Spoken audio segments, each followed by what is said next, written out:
এইটা কোথায় বলো তো? হ্যাঁ, তোমরা ঠিকই ধরেছ, এইটা যশোরের বিখ্যাত শিল্প ও বাণিজ্য মেলা, যেটা কিনা দীর্ঘ 12 বছর পর আবারও শুরু হয়েছে। এটি যশোর শহরের ঐতিহ্যবাহী টাউন হল মাঠে শুরু হয়েছে, যা মাসব্যাপী ধরে অনুষ্ঠিত হবে। তো এখনও কারা কারা এই মেলায় আসলে তোমরা তাড়াতাড়ি চলে আসো। মেলার মনোরম পরিবেশ উপভোগ করতে হলে মেলায় আসতে হবে। আর হ্যাঁ, মেলার গেটের প্রবেশ টিকিট ছিল মাত্র 10 টাকা। আর এই মেলা কিন্তু 1 মাসই থাকবে। তো যারা যারা আসতে চাচ্ছ তোমরা তাড়াতাড়ি চলে আসো। দেখো কত সুন্দর সুন্দর রান্নার উপকরণ মেলায় তোলা হয়েছে। এই কাঠের তৈরি মেশিন দিয়ে কিন্তু তোমরা খুব সহজেই রুটি বেলা ছাড়া তৈরি করতে পারবে, যার সময়ের সাশ্রয় হবে অনেক। এইদিকে আমার মা আংটি দেখছিল। কসমেটিকের দোকানে গেলে তো আমার পুরো মাথায় খারাপ হয়ে যায়, ভাবি কোনটা রেখে কোনটা নেব। তবে ছেলেদের জন্য মেলায় তেমন কিছুই ওঠেনি, সবই প্রায় মেয়েদের জিনিসপত্র। আর এদিকে দেখো কত সুন্দরভাবে সবজিগুলো কেটে রাখা হয়েছে এখানে। আর এদিকে আমি চুড়ি দেখতে বসে গেছি। এখানে অনেক সুন্দর সুন্দর চুড়ির কালেকশন ছিল, ওইগুলোই আমি দেখছিলাম। আমার ব্ল্যাক সেটটা আছে আগে থেকে, এই জন্য নিলাম না।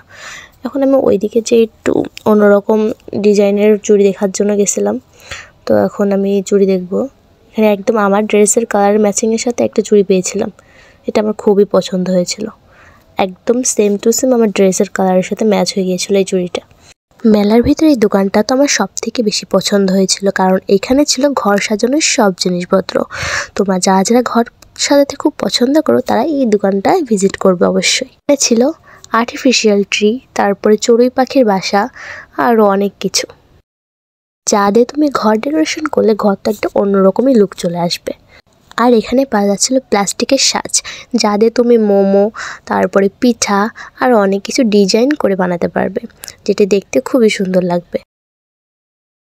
আর এখানে বড়দের রাইডের মধ্যে ছিল নৌকা, নাগরদোলা, তবে ছোটদের জন্য ছিল রকমারির রাইড। তারপর এখানে ছিল ভূতের বাড়ি, যেখান থেকে বিভিন্ন সময় বিভিন্ন ভয়ঙ্কর আওয়াজ আসছিল। বাচ্চারা কত মজা করে দেখো রাইড উপভোগ করছে। এই যে একটা বাচ্চা এখানে ভিডিও বানাচ্ছিল। তো তোমরা কে কবে আসছো বাণিজ্য মেলাতে? পরিবার বন্ধু বান্ধবকে সাথে নিয়ে তাড়াতাড়ি চলে আসো। এরপর আমরা গেট থেকে বাইর হয়ে গেলাম। তো আজকের ব্লগটা এখানেই শেষ করছি। Bye bye.